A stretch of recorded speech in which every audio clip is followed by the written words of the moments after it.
At Buffalo courts this morning, I'm Katie Morse. We've just learned that the shooting suspect from the Tops shooting was in court this morning and that he has been indicted. I'm just speaking with our crews that are in the court right now. There was a grand jury indictment. We assume it was for that one count of first-degree murder that he was already facing. He walked in an orange jumpsuit. There will be no felony hearing here, again, because a grand jury has already indicted him, we assume, on one count of first-degree murder. He's under heavy scrutiny, as our crews in the courtroom are telling me right now. He's been remanded, which means, of course, he will not be leaving his jail cell. He's due back in court now June 9th in the morning.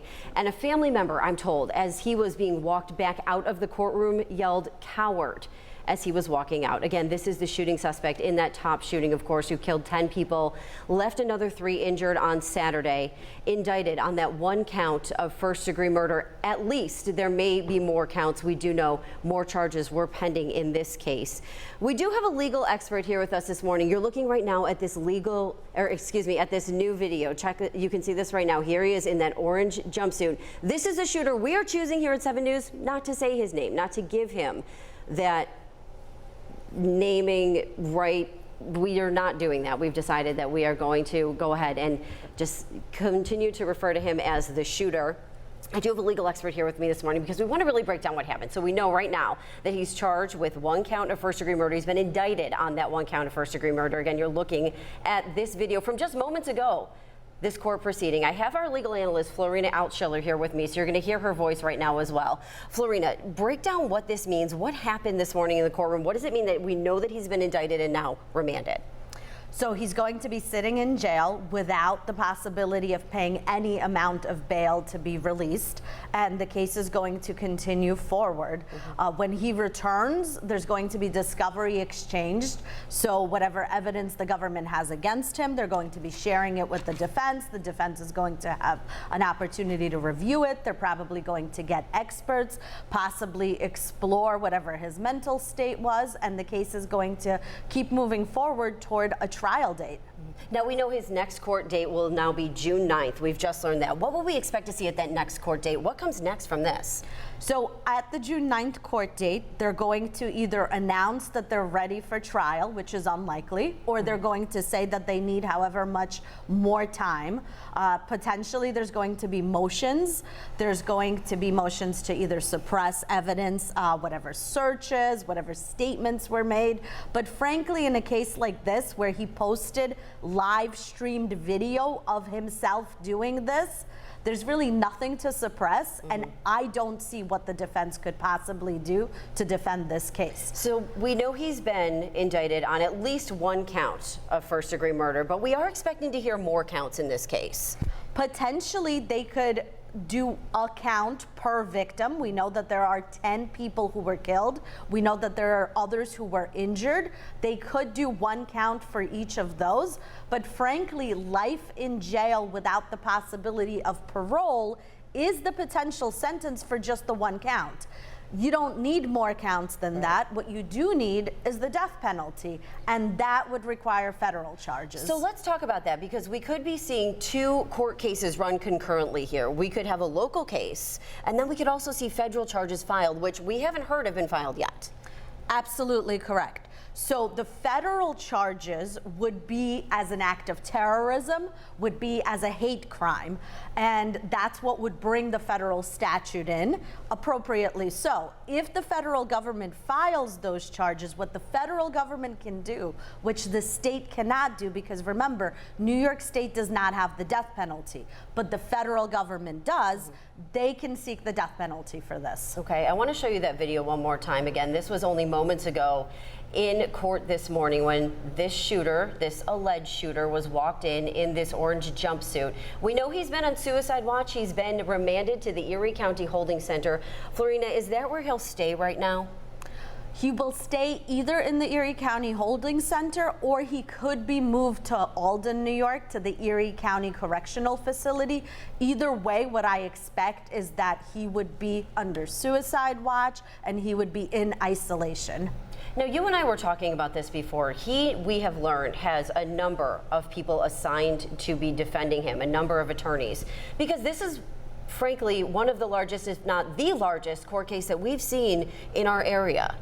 Yeah, this is the largest criminal case we've seen since the assassination of a president a very long time ago. This is a very high exposure case, and this is a case of national significance. Okay. Again, we are choosing not to name the shooter as to not give him any further notoriety, but you are seeing him walk there in his orange jumpsuit into the courtroom. This was only moments ago, and in that courtroom was our Eileen Buckley, who's joining us live right now. Eileen, tell me what this court proceeding was like. What did you see, and what comes next? Well, Katie, as you mentioned, the defendant was brought in that orange jumpsuit and handcuffed and brought in before a packed courthouse, a lot of media there, of course, as well as some family members that came in to see this proceeding.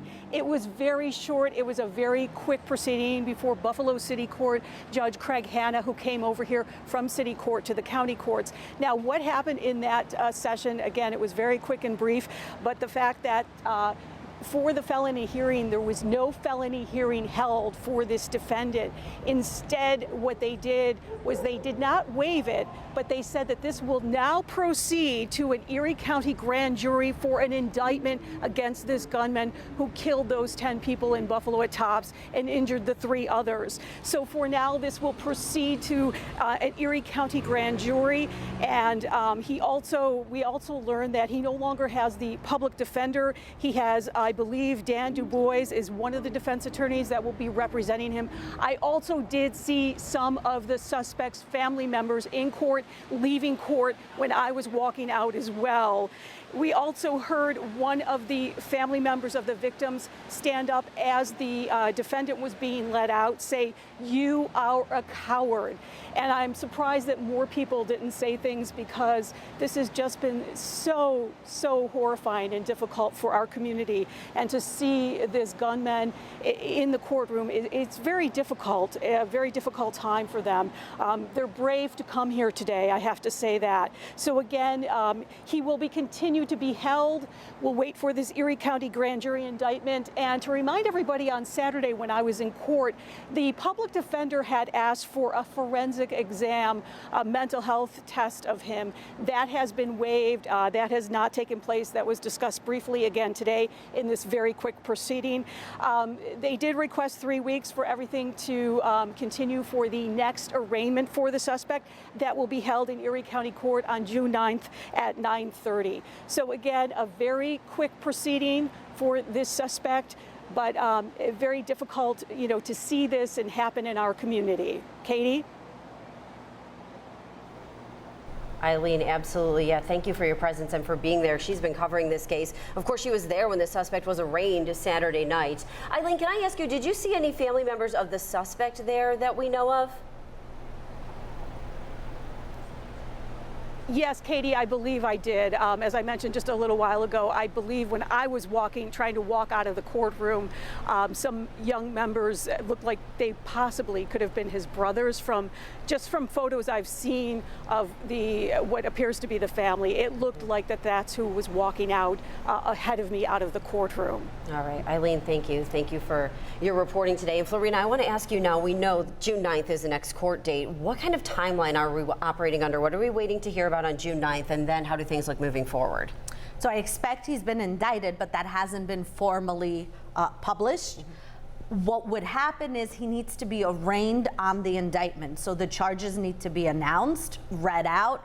I expect he will enter a plea of not guilty through his attorneys at that time. So remember, he's been charged through the complaint. Once he's indicted, that indictment would be read out. So you would know, is he charged with murder in the first degree for 1 count? Is he charged for 10 counts? What are the other counts?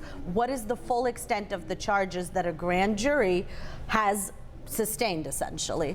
And once that's read out, he enters his plea of not guilty, and a future court date would be set. When we talk about that future court date, I mean, are we looking very far out? We know there is just a plethora of evidence in this case. There's a lot to dig through, and a lot that investigators are going to be looking into, as well as his defense team.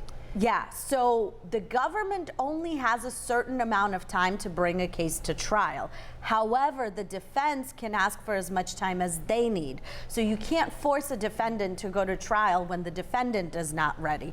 So I would expect that the trial would have to go forward within about a year, but the defense could take as much time as they need to get experts to review all of this discovery and to be fully prepared for trial. So a year is about how long it would take. But if the defense needs to take more time, this could stretch out to 2 or 3 years. Okay, all right, and I want to go back out to my colleagues who are in the field right now outside of Erie County Court, Eileen Buckley and Ed Dranch, who are both in court for the proceedings this morning. Good morning. Tell us your experience while you were in the courtroom and what you noticed, what struck you while you were there. Ed, Katie has just asked us what we noticed in the courtroom and what struck us while we were there. First and foremost, I think this is an interesting moment for all of Western New York because some of the victims' families were in there. That's really what struck me. What struck me, secondly, was the emotion. You could feel it. It was palpable. And it was quiet in the courtroom until the very end when Peyton Gendron, the suspect, that 18-year-old man, walked out of the courtroom, and one of the victim's family members said loudly, "Peyton, you're a coward." And you could hear them quickly rushing him out with the chains on his legs and his arms clinking. But the family members kept their cool too, saying they know, and those words, "Peyton, you're a coward," will probably resonate with him for however long he's sitting in that prison cell. I almost felt like I expected more people to say something, and I can't blame them for not holding back. Right. It's one of those things because these family members, their family members, were doing something so innocently. They were shopping at the grocery store. I'm actually tweeting out some video right now of the moment he walked in, and what was interesting to me, Eileen, and as you've been doing this for many, many years as well, what we saw on Saturday when he was arraigned was completely different from today. Here he was dressed in an orange jumpsuit like so many suspects are when they're brought in for their felony hearings, but there was much more security around him, and there was much more security trying to get into the court. I mean, here's the Erie County Sheriff's SWAT vehicle. I've never seen such security for a felony hearing before. It's very significant. It really is, Ed. Truly, the night that we were down at City Court, there was just really maybe a dozen of us from local media. It was not the national media that evening, and it was more of a simplified process. And of course, he had, just really hours ago had been arrested at that time to be processed for that arraignment. Now we move to that next level of the Erie County indictment, the grand jury indictment, a very important and unfolding part of this process here legally. So those are official charges now coming out from the grand jury. The grand jury now voting up to bring this to an official arraignment. That'll happen on June 9th at 9:30. He'll be brought back into court in the same part with the same judge. Judge Hanna will be there. And, what was also interesting to me, Eileen, and it kind of spoke to the tenor of this kind of case, you've got a black judge, there is black corrections officers and officers in the building, and this man had to be walked in facing the very people he was targeting. This is our community. This is what Buffalo is all about. And I think that that's going to resonate really loud and clear. Judge Hanna is a city court judge. He's the chief city court judge. You see him out in the community in Buffalo. He goes to events. He talks to people. He talks to reporters. He has just been a wonderful part and component of our legal system. He's really empathetic, too, to defendants' needs, drug courts, when it comes to rehab, and putting somebody on the straight and narrow when it comes to allowing them a second chance. Not putting them in prison if they need to go to a drug court or a drug program. These are moments of clarity for the justice system, and he is spearheading those opportunities. Ed, thank you so much. We're going to throw it back to Katie in studio, and we thank you so much for joining us and learning about this very prominent and important case for the victims here in Buffalo. Reporting for Ed Dranch, Eileen Buckley, 7 News. Thank you, Eileen and Ed, for your coverage today. You know, of course, something that we never want to be covering in our community. And we do know, again, with that one count of first-degree murder, the sentence in New York State is potential of life without the possibility of parole. But we also know a lot of people have asked, of course, about the death penalty in this case. And a charge related to that could come. It would be a federal charge, though. That's right. You cannot go for the death penalty based on New York State charges because New York State does not have the death penalty currently. So it would need to be federal charges that are filed. I absolutely expect there to be federal charges. This is an act of a racist act of domestic terrorism. And I cannot think of a better case for the death penalty than a racist act of domestic terrorism. Can I ask you too, from your experience in the courtroom, when you see the suspect like this, does anything come to mind? Does anything, you know, what do you reflect on when you see something like this? I mean, this is a very standard, normal proceeding. The number of court officers around him is what's different.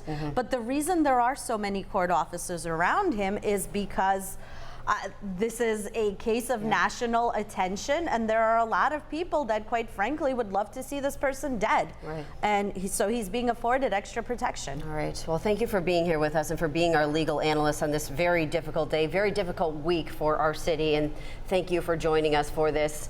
I appreciate it. We appreciate it. It's been a difficult week for our community, but we'll continue to keep you updated with the very latest. And we'll work to remember these victims and not this alleged shooter. I'm going to leave by showing you their faces, of course, and not his. We'll be back in a moment with AM Buffalo. Thank you for joining us.